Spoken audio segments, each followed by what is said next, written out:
Hi guys, welcome back to my channel. My name is Dr. Simar Kochar and I'm currently preparing for NEET PG 2026. So I know I have not been really onto my schedule right now. I have not been making videos regularly. I know I'm guilty of that. I'm highly guilty of that. I do want to come out and say this. I didn't expect from YouTube to take that much of a time that it's taking right now, and I already feel like watching core BTR videos in this revision after I did BTR 2.0. It's a little time consuming. It's been a little difficult to maintain the schedule because I actually thought that ma'am's schedule was a little slower than I anticipated to be, but actually I'm lagging behind according to ma'am's schedule as well.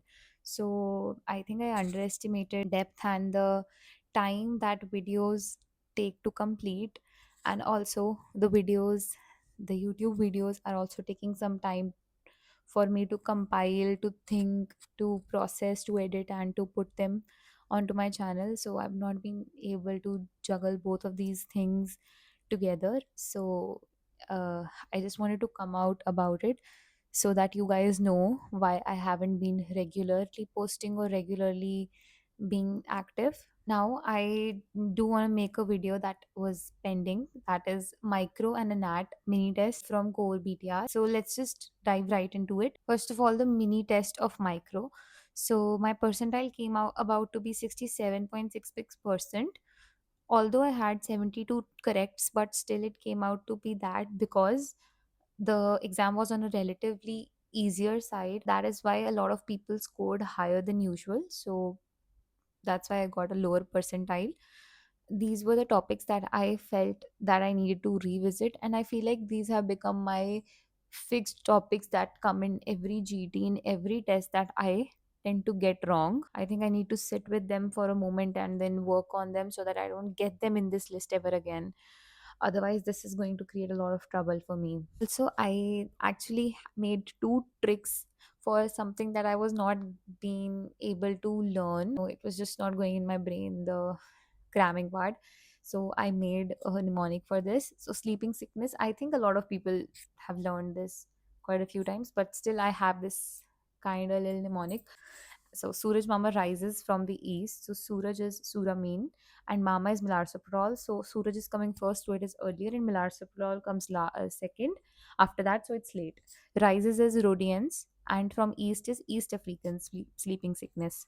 And the rest of it goes for West African. So if you remember one, then you can rule out the other. The second trick is, I know this is a very stupid mnemonic that I'm about to say, so please bear with me. So the chlamydia trachomatis has two kinds of bodies, right? Elementary and reticulate. And there are so many properties that you have to learn for them. So what I did was think of elementary body as an elementary school kid. So any elementary school kid is sexually inactive. Inactive, so his genetic material is remaining to be the same. That is, RNA is going to be equal to DNA. And that kid goes after school, goes outside to play, so it's extracellular, and when he goes out he gets infections from his friends. So sexually inactive, so genetic material is same, goes outside to play and gets infections.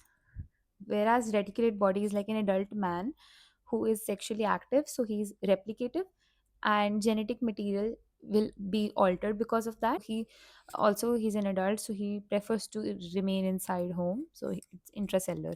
And obviously it doesn't have a pronoun, he or she. I'm just saying it out of a reflex, so please, no one, please get offended by this. Okay, so the next mini test was Anat, and I got similar number of corrects from Anat mini test also, and the percentile was 73.21%. So ma'am actually added questions from the subjects that have already been done in this test as well, to actually evaluate how much retention we're getting from this. Are we forgetting what we learned in the previous few days and just moving on to the next subject, or are we actually learning something out of the previous days? So these were my week topics from this test, and there were two questions that particularly I really liked in this test. So the first question was, so a person was to be given intercostal nerve block. So which would be the site of injection, which is such a cool question because I feel like if you know where an ICD is put, then you would probably mark upper border of lower rib because it doesn't have any neurovascular structures. But what we want here is we actually want to reach the neurovascular structures, and the neurovascular structures are actually present on the lower border of upper rib. So we will actually target that side instead of the opposite. So we get two facts from here. So upper border of lower rib is actually for ICD because there is no neurovascular structure, and because neurovascular structure is on the lower border of upper rib, we are going to put intracostal nerve block there. This was a nice question. And also there was a question, a patient of hypovolemic shock was given positive pressure ventilation and it caused asystole and went into cardiac arrest. So what was the reason for it? When I attempted this question, I was like, maybe there was a resistance, a systemic or a pulmonary vascular resistance which was given because of the pressure, but I didn't really think it through. Actually, if you think of it without really thinking of it, just of the concept, you will realize that when PPV is given, the thorax puts pressure on the heart, and the heart is already pumping less blood, and if you push the heart walls from all sides, then the amount of blood that is going to go inside the heart further decreases. So it's a bottle, for example, and if you're crushing the bottle from outside, obviously the capacity of the bottle is going to decrease, and it's already having less water. So how this actually works is that the preload, blood entering into the heart, is actually reduced. So the preload is reduced, which is why the patient goes into cardiac arrest. These were the two questions that I really liked in this test. If I'm being honest, then if you're someone who just started with your preparation for NEET PG after your internship, or you've just started now due to any reasons, and you're following core BTR, the test series right now, this time's test series is a little not like the usual one. Usually the tests are a little more conceptual, a little more clinical, a little more long stem. It could be because ma'am puts a lot of questions from first aid, from USMLE sources. She takes a lot of inspiration, pardon. And uh, I think this time she hasn't took like a lot of questions from the clinical stem. She's actually putting direct factual questions from 2015 and the older papers. And in older times the questions were asked in a single line or in a very factual form, so that is why the questions were very direct in these tests this time. So if you're someone who have just started, I would highly suggest you visit the older mini tests, and definitely do the GTs as well, because if you compare the GT with the mini test, the GTs have a similar pattern as before, that is they are quite clinical, quite interrelated, quite integrated. But the mini tests have been on little on the easier side. False positive result might happen, that you might be getting good scores in your tests, and it is giving you a sense of satisfaction or sense of overconfidence that you are getting a good score. It's actually a delusion, because usually the questions are not that direct, and there are not straight up fact questions in the real exam.